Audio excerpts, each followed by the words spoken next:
वो मेरा बाजू बनेगा, बाजू कट गया। मुल्तान में इंतहाई अफसोसनाक वाकया पेश आता है। कार सवार एक मोटरसाइकिल वाले नौजवान को अपनी गाड़ी तले कुचल देता है। नौजवान की जान चली जाती है। जिस तरफ वो साइड पे हो रहा उसी तरफ जाकर हिट किया, कलाबाजियां खाकर सड़क पे तड़पता रहा। अगले दिन उसने अपनी बेल करवा ली। उनके वालिद हमारे साथ मौजूद हैं, इनसे हम जानते हैं कि ये वाकया कैसे पेश आता है। अनवर साहब बताइएगा कि ये कैसे हादसा पेश आता है और आपके बेटे की जान कैसे गई? जुमे की सुबह 1:20 पे ये हादसा पेश आया था। सिविल इंजीनियरिंग कर रहा था, उसका आखिरी साल था। उसने पेपर भी अपने दे दिए थे। तो पेपर देने के बाद वो फ्री था, जो फ्री टाइम था उसने कहा कि चलो मैं ऑनलाइन थोड़ा सा काम करता हूँ, चलो अपने एक्सपेंस वगैरह निकाल लूँगा। काम करके वापस आ रहा था रात का 1:20 पे ना, वो अपने दोस्त को छोड़कर MDA चौक से ना वापस घर की तरफ आ रहा था, कचहरी की तरफ आ रहा था। तो दो कारें आपस में मुकाबले में जा रही थी। इसने देखा कि दो कारें सामने आ रही हैं। इसने टिपर भी दिया उसको कि भाई मैं सामने आ रहा हूँ, आप किस तरफ आ रहे हो। तो ये उनको देख कर थोड़ा सा साइड पे भी हुआ। तो साइड पे जब हुआ तो वो कार वाला जिस तरफ वो साइड पे हो रहा था उसी तरफ जाकर उसने उसको हिट किया, मेरे बेटे को। और वो इतनी स्पीड में था कि उसकी कार कलाबाजियाँ खाकर उलट गई और मेरा बच्चा 2-3 कलाबाजियाँ खाकर ना वहाँ सामने सड़क पे तड़पता रहा, गिर गया। लोग थे बेचारे, उन्होंने फटाफट लोगों ने, अल्लाह उनका भला करे, उन्होंने उठाया और इमरजेंसी में जाकर उनको दाखिल कराया मेरे बेटे को। और उसके शनाख्ती कार्ड के जरिए मेरा घर ढूंढा और घर ढूंढ कर रात को 2 बजे आकर हमें बताया कि आपका बेटा उधर इमरजेंसी में गया हुआ है। अच्छा, घर ढूंढते हुए लोग पहुंचे हैं? हाँ जी, घर ढूंढ के उन्होंने शनाख्ती कार्ड के ऊपर एड्रेस देखा। जब आपने देखा आपकी बेटे की हालत नासाज थी, कहाँ कहाँ चोटें लगी थी?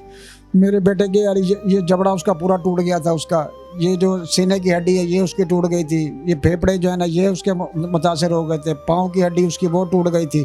सांस उसको नहीं आ रहा था, तो सांस की नाली उन्होंने लगाई उसको सांस देने के लिए। सांस उसका सही तरह नहीं आ रहा था। वहाँ वेंटिलेटर पे पूरे 7 दिन वो बेचारा मौत से लड़ता रहा, पड़ा रहा। आखिर 3 तारीख को वो उसकी डेथ हो गई। कार ड्राइवर था वो गिरफ्तार नहीं हुआ? उसको मौके पे जब उसकी कार उलट गई ना तो अवाम ने उसको पकड़ लिया। पुलिस तो नहीं आई थी, अवाम ने उसको पकड़ लिया। जब पुलिस आई तो उसके पुलिस के हवाले उसको कर दिया। हमने उसकी FIR करवाई उसी दिन। तो अगले दिन ही उसने अपनी बेल करवा ली। वो अमीर ज़्यादा था, हम गरीब आदमी थे। हम जा नहीं सके थाने, क्योंकि मुझे अपने बेटे की फिक्र थी। मैं थाने गया नहीं, मैं वहीं बैठा रहा निश्तर में ही। अब मुझे पता ही नहीं है, मुझे लोगों ने बताया कि उसकी तो बेल भी हो गई है। कौन था वो अमीर ज़्यादा? वो अमीर ज़्यादा शौकत बेग है, कोई इधर ब्रांड रोड पे उनका मिरर वाली ब्यूटी पार्लर भी है और वो बहुत पैसे वाली पार्टी है। लेकिन हम तो बहुत गरीब आदमी हैं, मजदूर आदमी हैं। हम तो पैसा नहीं लगा सकते, ना किसी को खिला सकते हैं पैसा। कितनी उम्र थी उस ड्राइवर की? उसकी तकरीबन 45 साल एज है उसकी। एक कार ने मेरे बेटे को हिट किया, दूसरी कार ने आगे जाकर MDA चौक पर किसी की टांगे तोड़ दी। इंजीनियरिंग कर चुका था तो क्या कहता था, क्या ख्वाहिशात थी उसकी? मेरा बाजू था, मेरा बाजू कट गया मेरा। मुझे बहुत तसल्लियाँ देता था कि बाबा अब मैं आपको काम नहीं करने दूंगा। मैं अब इंशाल्लाह मैं पार्ट टाइम काम भी करूंगा, ऑनलाइन काम भी करूंगा। अल्लाह पाक आपको सब्र दे। मुझे ये बताइएगा कि अब तक पुलिस की कार्रवाई कहाँ तक? FIR कर दी थी, लेकिन उसने अदालत से जाकर बेल ले ली। अभी तक वो पोस्टमार्टम की रिपोर्ट नहीं आई। आज 15 दिन गुजर गए हैं। मोटरसाइकिल मैंने लेने में 2-3 चक्कर लगा चुका हूँ। अभी तक मोटरसाइकिल की राहदारी नहीं हुई।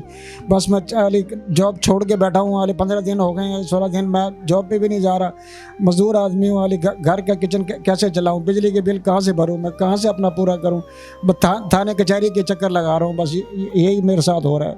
अच्छा, इस हादसे के बाद वो जो ड्राइवर था उसने राब्ता नहीं किया, कोई माफीनामा कोई इस तरह करा? किसी आदमी ने कोई राब्ता नहीं, फ़ोन तक नहीं किया। ना जनाजे पे आए, ना घर आए, ना माफ़ीनामा। शर्मिंदगी कोई होती है, चलो मेरा बच्चा बच जाता तो शायद मैं उन्हें माफ़ भी कर देता।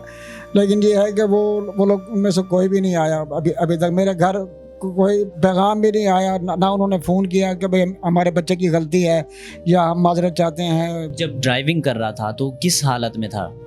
भाईजान वहाँ एनी शायद जो पेट्रोल पंप का जो गार्ड था, हमने उससे पूछा था जहाँ वही पेट्रोल पंप पे मोटर बाइक भी पुलिस वालों ने वहीं खड़ी कर दी थी।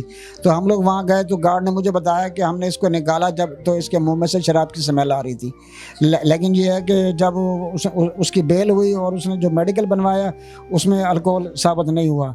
अब अल्लाह जाने उसने अली पैसा दे के अली मेडिकल बनवाया क्या किया, अल्लाह बेहतर जानता है। अच्छा, सीसीटीवी वीडियो भी देखी गई है कि वो आपको कैसे मिली है और उसमें देखा जा सकता है कि आपका बेटा बाइक पे आ रहा है तो और गाड़ी जो है वो सेट करती है। हाँ जी, वो सामने स्कूल है जहाँ ये वाक़या पेश आया, सामने स्कूल है। स्कूल से हमने मेरे बेटे के जो यूनिवर्सिटी के दोस्त थे उन्होंने वहाँ से वीडियो निकलवाई है। तो वो सोशल मीडिया पे भी वीडियो वायरल है, वो सब लोग देख सकते हैं कि भाई मेरे बेटे का कोई कसूर नहीं है। उसको देखकर बल्कि वो साइड पे हुआ है, उसने डिपर भी दिया उसको, लेकिन उसके बावजूद उन्होंने उसको हिट किया। वो अमीरजादे हैं, वो लोग, उनको परवाह ही नहीं है, ना वो रब्ता कर रहे हैं ना कुछ है। अली उनको परवाह, उनके पास पैसा है, वो कहते हैं पैसे के ज़रिए हम रिहा हो जाएंगे।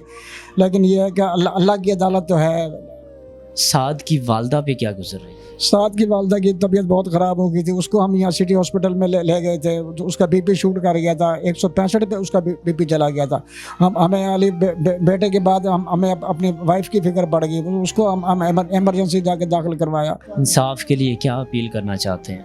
मैं चीफ ऑफ आर्मी स्टाफ, वज़ीर आज़म साहब और चेयरमैन सेनेट यूसुफ रज़ा गिलानी साहब हमारे अपने शहर के हैं, उनसे भी अपील करता हूं और वज़ीर आला पंजाब से भी अपील करता हूं कि मुझे इंसाफ दे दें। बस मुझे इंसाफ चाहिए, मुझे और कुछ नहीं चाहिए। बस मुझे और कुछ भी नहीं चाहिए, सिर्फ मुझे इंसाफ चाहिए बस।